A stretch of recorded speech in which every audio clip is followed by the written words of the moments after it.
Welcome to Better Together, a Vaishnava family podcast. A podcast where we explore family life from a Bhakti Yoga perspective. We are your hosts. I'm Aksh. And I'm Gopika. Welcome to episode 10. That first year postpartum. Can you believe it? Our daughter is turning 1 year old this week.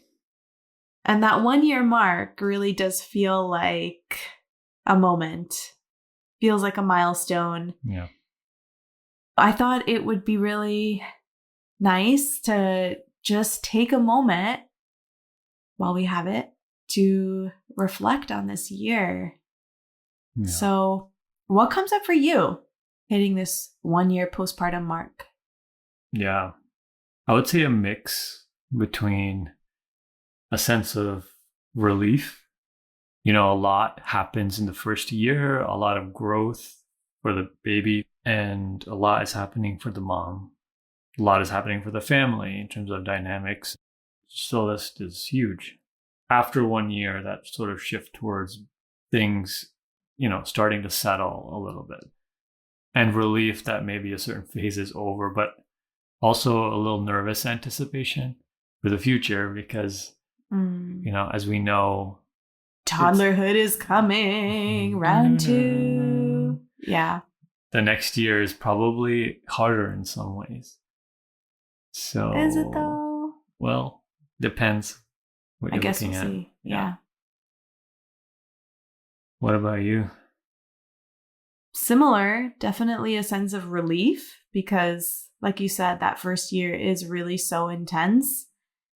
So I'm just relieved that we made it through that first year because in some ways, even psychologically, it just feels like, okay, we're a little more settled, Sleep is less all over the place, less of the time. Mm-hmm. Just things feel a bit more routine and grounded. I also feel just so grateful to have a healthy child. And to be healthy. And like you said, so much happens in that first year. Mm-hmm. So many developmental milestones. And there's more to come. But I just feel so grateful that we have a healthy baby. I feel like it's a gift. Mm-hmm. I'm going to be emotional in this episode. I feel really proud as a mother. Postpartum is really difficult. That first year is particularly trying. But having a second child, bringing a second baby into the world, it was a lot for our entire family. Yeah. I would say, especially for our firstborn, Yeah. It was such a huge transition for him. Yeah. Might I say even traumatic for him. And my heart hurts to think about some of those early days and what he might have been feeling or might have been experiencing when his world literally turned upside down and maybe he couldn't really comprehend what was happening. My heart still hurts when I think about that, even though that time was so happy and it was so beautiful and there were so many joyful, amazing moments. It was really hard. Yeah. Like, I just remember even one dinner, I think within the first week that our baby was born, there were so many people that were coming in and out of our house naturally. There was a lot going on. And I think maybe he just didn't have the space to release all the emotions he was feeling. And he couldn't even eat his dinner. And he just sat in your lap and cried. Yeah. And cried and cried. And yeah, it's hard to think about those times. Yeah. But going back to how I feel 1 year later, when I look at us as a family, I feel really proud that we overcame, that we were not perfect by any means, but that we were able to support one another as best as we could, that we fought for each other, I would say. We fought for our relationships. You and I had to fight for our relationship and continue to fight for our relationship. I feel like I had to fight for my relationship with my son as we basically renegotiated a whole new dynamic. Yeah. And so today, fast forward 1 year later, and you and I literally were eating dinner and we overheard giggles in the next room, and the two of them were playing together. Yeah. Of course, this is rare, all right? Don't get the wrong idea. It's not like it's like all unicorns and rainbows. Maybe we get like 2 minutes of peace here and there. But still, even just to watch them love on each other and giggle with each other and joke with each other, I was like feeling such a sense of pride and again, gratitude. Like, wow, we've really made it a long way. Yeah. And thank you, Krishna. Thank you, Krishna, for bringing our family through this. Yeah. Well, I just want to thank you for being so honest and vulnerable. And yeah, actually, I would say that honestly, a lot of what made it possible to fight through the last year was from you and this family. And I feel like I really want to give you the credit for that. You know, when it came to our son and when it came to the baby, and sometimes even when it came to us, like I think you were at the forefront of a lot of it, keeping us together. You know, you really, really needed our family. And it also made me feel maybe I could do a little better, you know? Thank you for that. Thanks for saying that and acknowledging me and validating my experience. Yeah. So what was something that you didn't realize about the first year postpartum that you've learned now? Of course, this is our second go around, but kind of reflecting back on our first year experiences, what have you learned about that first year that you had no idea before? I think maybe bottom line was just how much it would give me the opportunity to step up. Mm-hmm.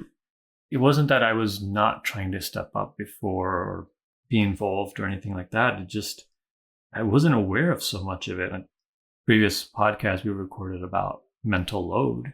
Yeah. I might have heard of it here and there, but it wasn't until in that first year of life, that is when the mental load is so, it becomes so obvious how disproportionate it can be. And for me, I actually started feeling like inadequate. There's so much dependency on you, and you have other things you have to do with the baby. You know, you have to feed her, for example, and try to get the dinner on the table. But the two things kind of have to at the same time. You know, it just shined a spotlight for me on how much more I wish I could have been prepared. I mean, there's so much more I could say too, but what about you? What did you realize? Just how much it is. I remember when our first was born, we were talking to someone and she was like, yeah, man, that first year, things are really crazy. And I think at that point, maybe we were 4 weeks, 6 weeks into the whole experience. And in my head, I was like, 1 year? Like 1 whole year? Like, what is she talking about? Yeah. And I literally had it in my head that this was a couple of months max. Yeah. Transition. That like we were gonna, 6 weeks, the first 40 days, the sacred window, rest, have food cooked for you, get help, and sleep is crazy. But then like they'll just sleep 7 p.m. to 7 a.m. and you settle into a rhythm and you can just bring your baby everywhere and life is good. And you'll just get back to doing everything you were doing before. Yeah. That's the picture that I had in my mind. Yeah. And maybe it's possible, right? Like depending on the temperament of your baby and your temperament and your physical experience of pregnancy and birth and recovery, etc. Maybe that picture is totally attainable. Yeah. But it certainly wasn't our experience, especially bringing a child, our first child into the world during COVID. Yeah. There were so many aspects that I had no idea how it would be so hard. For example, just even physical recovery, way longer than 6 weeks for me the first time. And even the second time, although the second time I was more prepared and did a lot more prep. Yeah. your body doesn't really adjust until at least 18 months postpartum. And your hormones recalculate every couple of months. What to speak of your pelvic floor and your hips and the joints that get all potentially out of whack between pregnancy and birth. Things don't just snap back. And I assumed they would. Like, I ate right, I rested, I'm young, and that wasn't my experience. And then, of course, like the exhaustion part, did not realize that it was going to be so exhausting and had no conception of how that level of fatigue would feel. Mm-hmm. I think in that first year, especially because sleep is so all over the place, it literally never ends. Like, night just continues. Yeah, because you're still on call. For me, it was also how much it would challenge our relationship. Yes. Trying to find time with each other during the day is really tough. Yeah. And I feel like with the first one, we would handle those night wakes together. Yeah. Like, we would both get up. Yeah. Which, looking back, I'm like, why would you ever do that? Yeah. But on one sense, I think maybe it gave us a sense of togetherness, that we were like still together, trying to take care of this kid, a sense of connection. Yes. Whereas with the second one, we had to be really smart because there wasn't rest time during the day because we had a toddler who decided to, drop his nap once the baby came. So, woo! But we had to prioritize. So we were really like passing trains most of the day, most of the night. Yeah. I still feel like we're passing trains most of the time. Yeah. Thank God for the podcast, right? Otherwise, maybe we'd never talk to each other. But yeah, that's true. That's such a good point that you bring up, that first year postpartum is so hard on our marriage. And it's funny you say it because the second time we knew how hard it was the first time when we tried to do so much prep work and we had a whole like concept map on our whiteboard and we checked in with our counselor, make sure we felt in a good place, and we still struggled. Yeah. It still stung. Yeah.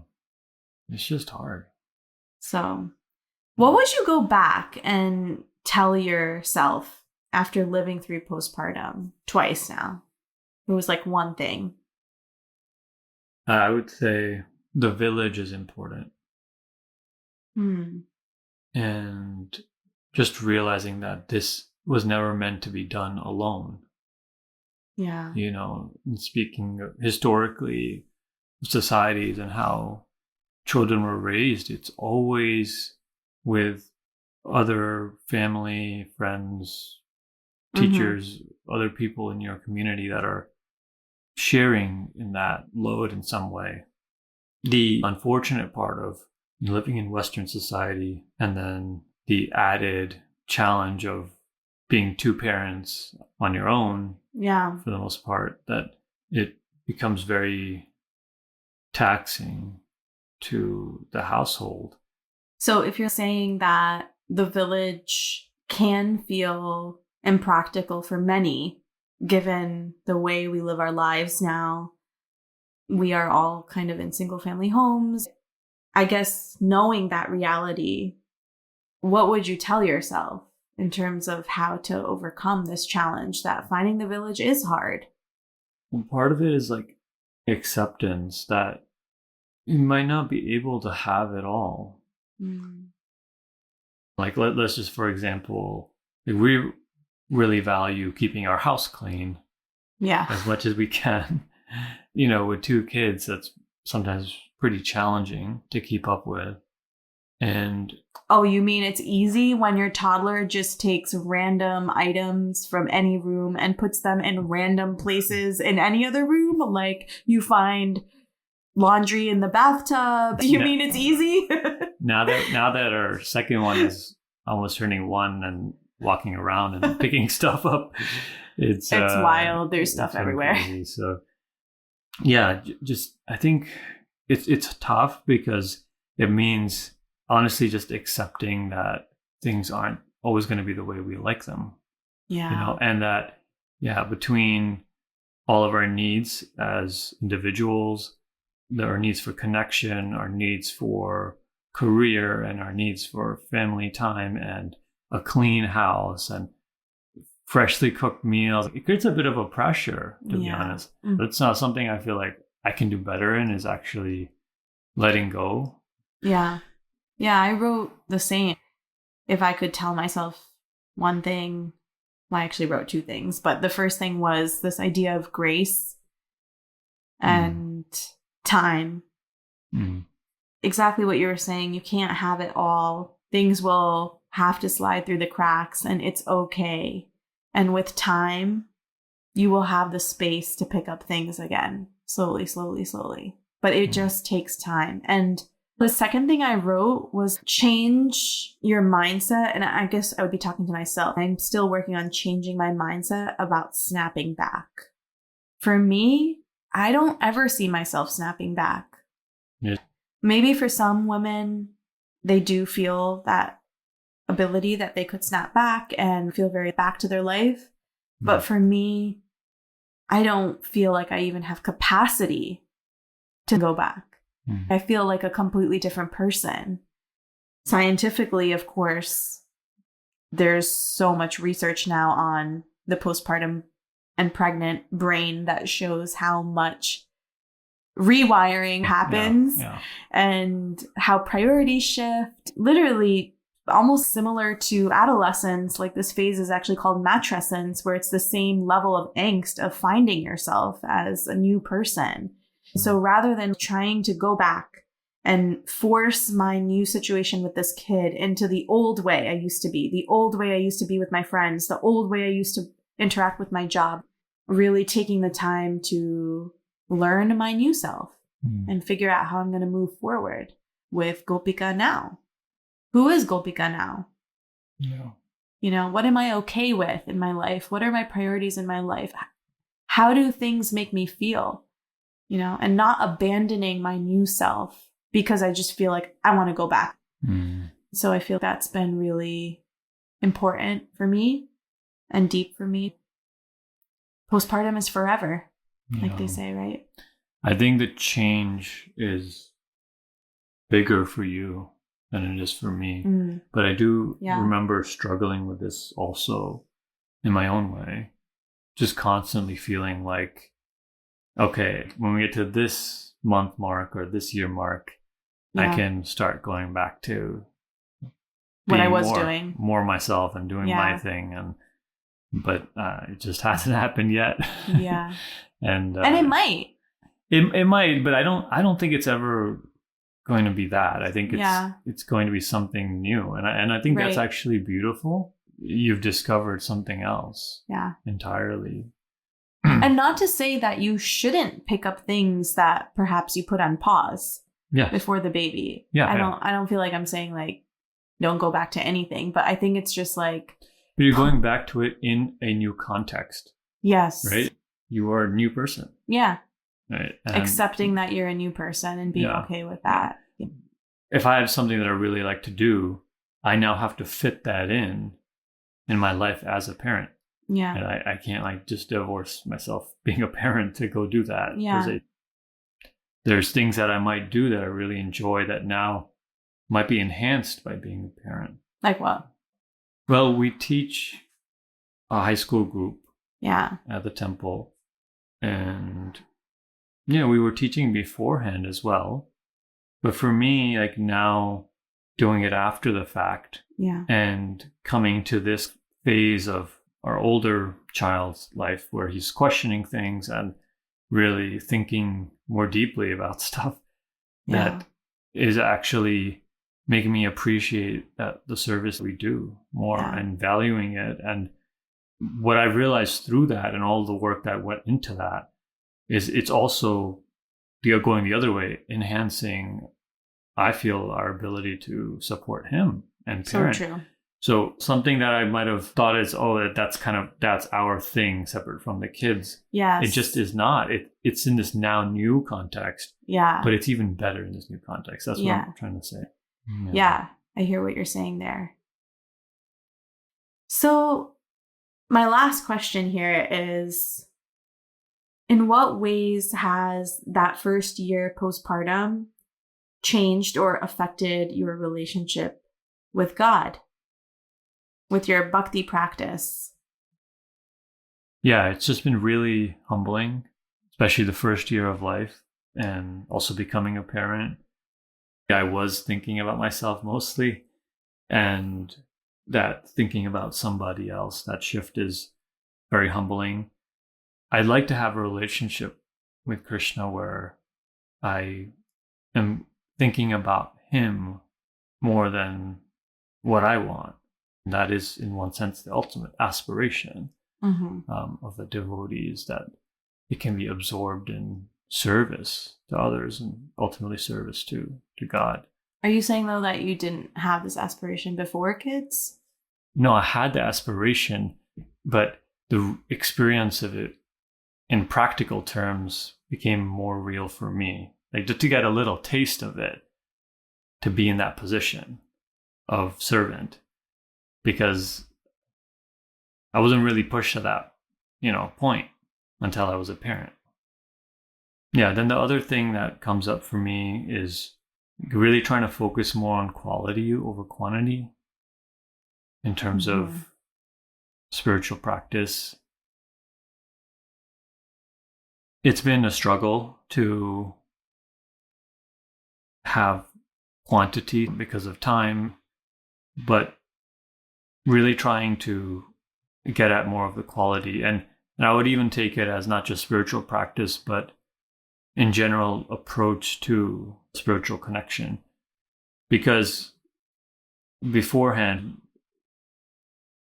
going to the temple and interacting with others in a social sense gave me this feeling of being more spiritual, right? It was about that. In some ways, a combination of COVID, but also just as a parent, almost having to kind of be more based at home and less being out late and that sort of thing. That what is spirituality now? It really forced me to ask that question. What does it mean to have a relationship with Krishna? I feel like it's actually encouraged me to pray more. It's encouraging the more private connection as opposed to the public connection of spirituality that I saw as my spiritual life. Yeah. Yeah, no, I resonate with what you're saying completely, because prior to having kids and also COVID, there was a sense of checking boxes. For example, if you're celebrating a festival, you go to the temple, participate in the kirtan, do some service, have some prasadam. And that's all beautiful. I mean, it was fulfilling in its own right. But I think having children, especially during the pandemic, really challenged both of us to really look at just our relationship with Krishna. I feel similarly, frankly, I feel sometimes overwhelmed going to the temple myself now. And I kind of like those quiet moments where I can just say a prayer. I agree with you. I feel like I pray so much more every time I get a chance to actually have a moment with the deities. I thank them for making through another week, that I'm here. I just pray that their love will shine through my imperfect heart, because I see how much I can't always show up for my children. And I need Krishna to love my children. So, yeah, I definitely relate to what you're saying. I think also just learning a lesson about control for me. I was really trying to control and micromanage every aspect of postpartum and raising kids, and how much I still try to do that, but how much it's just not possible. And I see that so frequently. Kids at least our kids teach us that. And I came across this really beautiful statement. Srila Prabhupada writes this in a purport in the Gita, that Not a blade of grass moves without the will of the Supreme Personality of Godhead. Yeah. On the hardest of hard days, where I cannot get my kid to put on his pajamas and he's running around the house without any clothes on, not a blade of grass moves without the will of the Supreme Personality of Godhead. So who am I to get this kid dressed? No, but in all seriousness, right?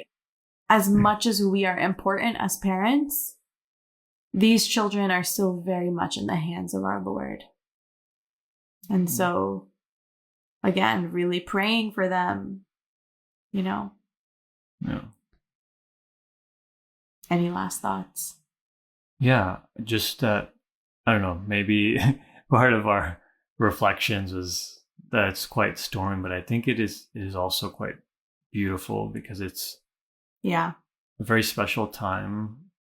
Just before this, we were looking at all these pictures and video, and it's such happy memories. It's so sweet. That you just can't recreate again. You can't.